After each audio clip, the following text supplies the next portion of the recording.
Bonjour, aujourd'hui on va corriger la série d'exercices concernant le champ magnétique créé par un aimant.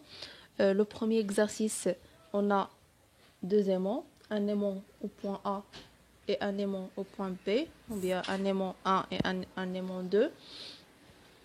Donc on a une partie, donc les deux pôles de l'aimant ne sont pas définis.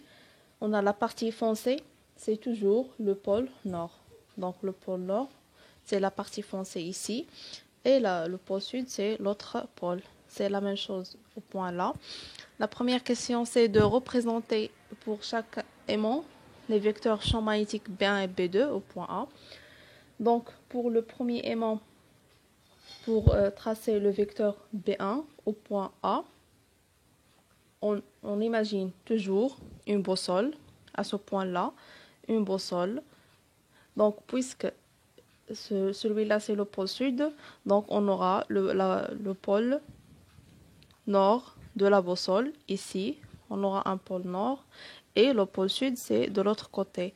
Le vecteur champ est toujours dirigé du pôle sud vers le pôle nord. Donc, on va tracer le vecteur champ B1 comme celui-là. Toujours du sud vers le nord. Donc voilà le vecteur B1. Pour le vecteur B2, on imagine une autre boussole au point A, dirigée vers cette direction. Et le vecteur B2, ça sera du sud vers le nord, sud-nord, sud-nord. Et on aura le vecteur B2 comme celui-là. Donc, pour tracer ces deux vecteurs, on choisit une échelle. Donc, on a B1, c'est 0,4 Tesla, B2, c'est 0,3 Tesla. Donc, à chaque 1 Tesla, on associe 10 cm et on trace les deux vecteurs. La deuxième question, c'est de déterminer graphiquement la résultante B du champ magnétique au point A.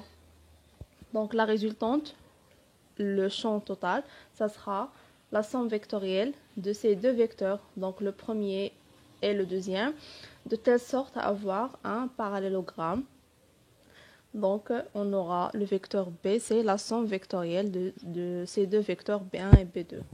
Donc, pour déterminer l'intensité du champ B, on n'a pas ici l'angle entre B1 et B2, on n'a pas l'angle entre B et B2 ou bien entre B et B1, donc on va utiliser l'échelle qu'on a déjà choisie. Donc, si on mesure avec une règle la distance B, on va obtenir à peu près 5,7 cm.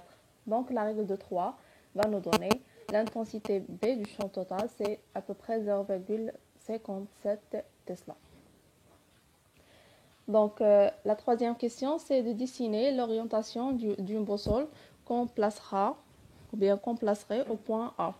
Donc, au point A, j'ai redessiné le même schéma. Au point A, on va tracer une boussole qui est dirigée du sud vers le nord, comme la direction de ce champ magnétique total. Voilà pour le premier exercice. Pour le deuxième exercice, on a un aimant en U. On ne connaît pas ses pôles, on ne connaît pas le pôle sud, le pôle nord, mais on a à l'intérieur, à l'interfère de cet aimant, on a une boussole de telle sorte que cette partie est colorée. Et on sait que la partie colorée d'une boussole, c'est toujours le pôle nord. Donc, par conséquent, ça c'est le pôle nord, ça c'est le pôle sud. La première question, c'est de tracer le spectre de l'aimant en U entre les deux pôles. Donc, entre les deux pôles, le spectre, c'est l'ensemble des lignes de champ créées par le champ magnétique. Donc, on aura les lignes de champ du nord vers le sud. Puisqu'on a ce pôle-là, c'est le pôle nord. Donc, il va être attiré par le pôle sud de l'aimant. Donc, par conséquent, ça c'est le pôle sud et celui-là, c'est le pôle nord. Donc, les lignes de champ, bien le spectre, ça sera de cette direction-là, de nord vers le sud. Pour l'orientation des lignes de champ, donc voilà, celle-là, c'est l'orientation. Elle suit la même orientation que le vecteur champ B. La troisième question, l'identification des deux pôles. Donc, j'ai dit que celui-là, c'est le pôle sud et celui-là, c'est le pôle nord. Et puisque à l'interfère de cet aimant, on a le champ B garde la même intensité, la même direction et le même sens. Donc on peut dire que à l'interfère de cet aimant, le champ magnétique B est uniforme.